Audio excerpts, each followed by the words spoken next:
Welcome to Focus on Health, a series of educational programs highlighting current health issues sponsored by the Department of Nursing at Salisbury University. I'm Dr. Mary DiBartolo, Professor of Nursing at Salisbury University and host of the program.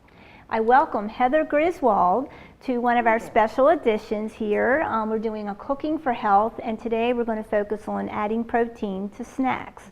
You are the Falls Prevention Coordinator here at MAC Incorporated, and you also grew up on an organic farm, and so you have quite a lot of wonderful ideas on how to eat healthy.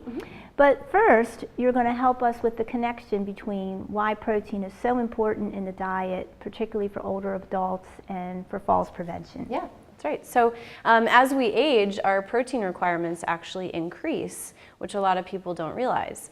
How that relates to falls is that falls are one of the main concerns for older adults, we find. So being able to increase our protein intake during the day will help increase that skeletal muscle mass that we have. It also supports our immune system, so that, as we age, that helps us kind of prevent that falling.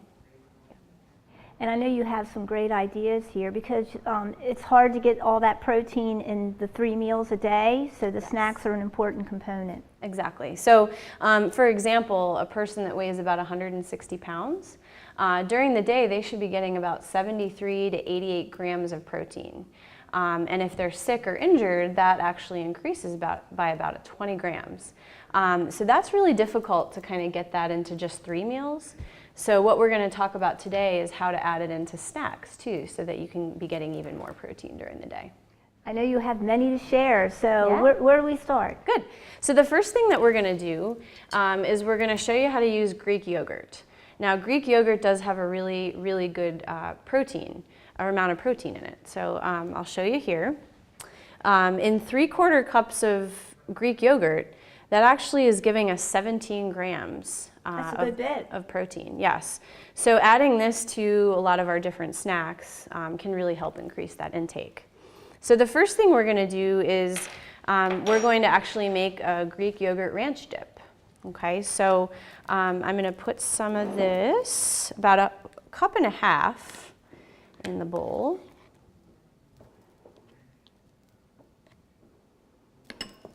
Good at eyeballing that, huh? Yeah. You've made this before. I have. Yeah, so we're just going to use a ranch dip that's you can get at the grocery store.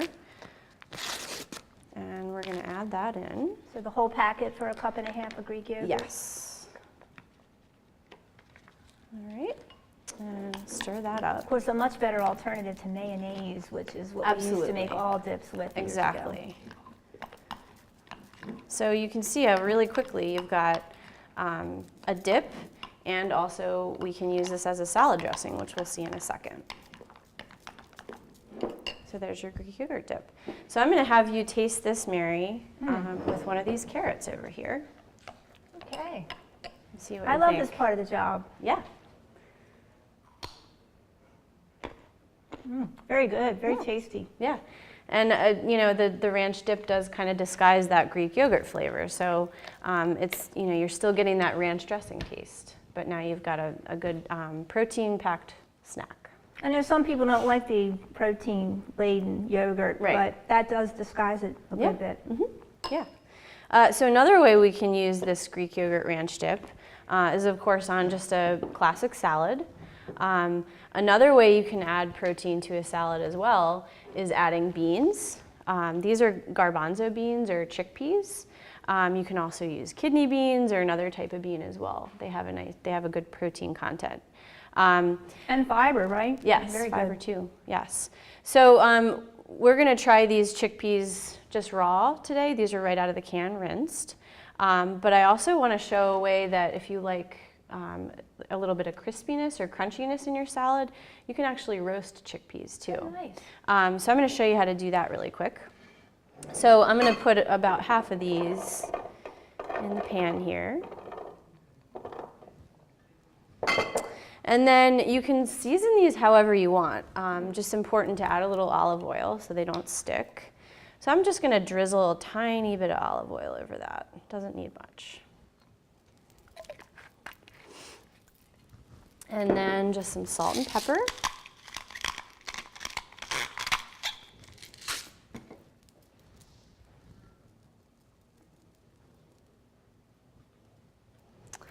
And I'm actually going to add a little cumin too, which is a spice that's used in a lot of Mexican dishes just because it's one of my favorites. But you can season this, to your taste, whatever you prefer. You can also use some dried herbs, parsley, basil, that kind of thing. Lots of options there to flavor them up. Yeah. Could you pass me that spoon right over there? Sure. Thank you. All right, so I'm just going to give that a stir.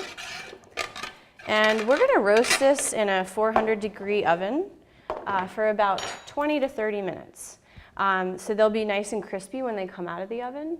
But I tend to just do sort of enough for one serving at a time because they do get soggy after a little while. So you really can't right. use them the next day. Yeah, so you're just kind of roasting, however you need for the time. Okay. Yeah.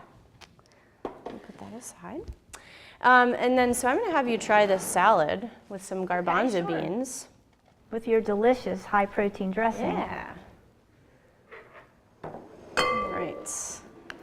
We're going to just sort of drizzle a little bit of that on there. You can add a little water to sort of, thin it out a little bit. Yeah, I like so my it's dressing a little more dressier. thinner. Right. Yeah. Okay, I think I mixed up enough. Make sure I get a garbanzo bean in there. Yeah.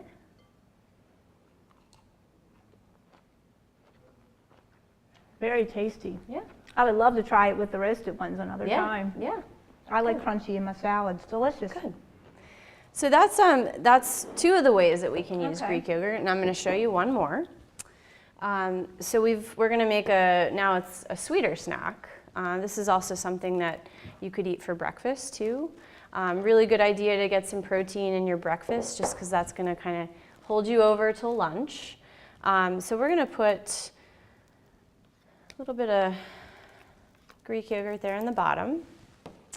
And I've got some granola here, which has pumpkin seeds and flax seeds in it. I know it's delicious. I tried snuck some earlier. It's really good. So sprinkle that. And then we're just going to throw a few fresh raspberries on the top. So now you've got a nice protein-packed sweet snack.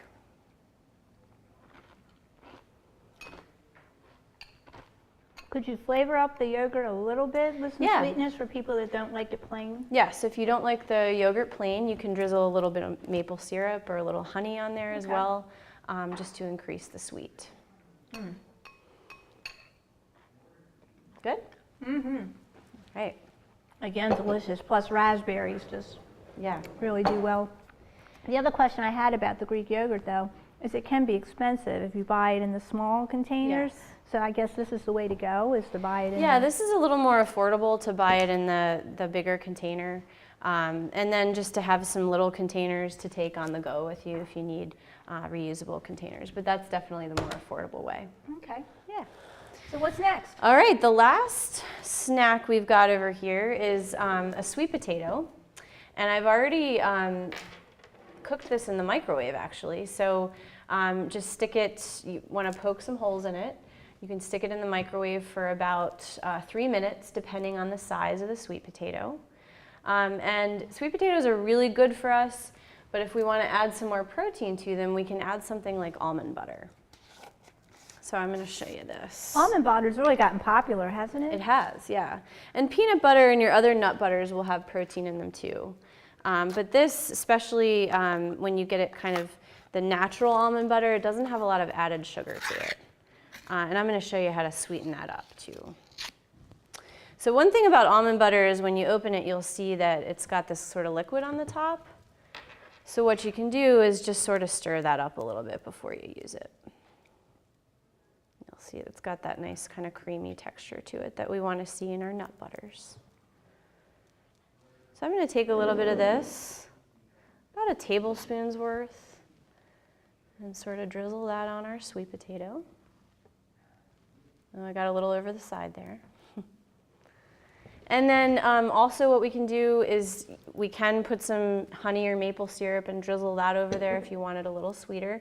These sweet potatoes are really sweet, I know for a fact. So you probably don't have to sweeten them too much. Another thing that's nice on this little snack is just a little sprinkle of cinnamon. Let's see if I can get some out there. Yeah. So then you can kind of take your fork here, or we'll use this clean spoon, and just sort of stir that up before you try it. You cover the whole potato with it, because are you going to slice it into sticks or something? Well, you can, yeah. You can sort of fold it over, and then I'll just kind of eat it with my fork Okay, like that. gotcha. Yeah. All right. Yeah. Do you want to try it? Sure, I'd love to try it. Here, It just looks kind of messy. Here, I'll give right. you a little bite.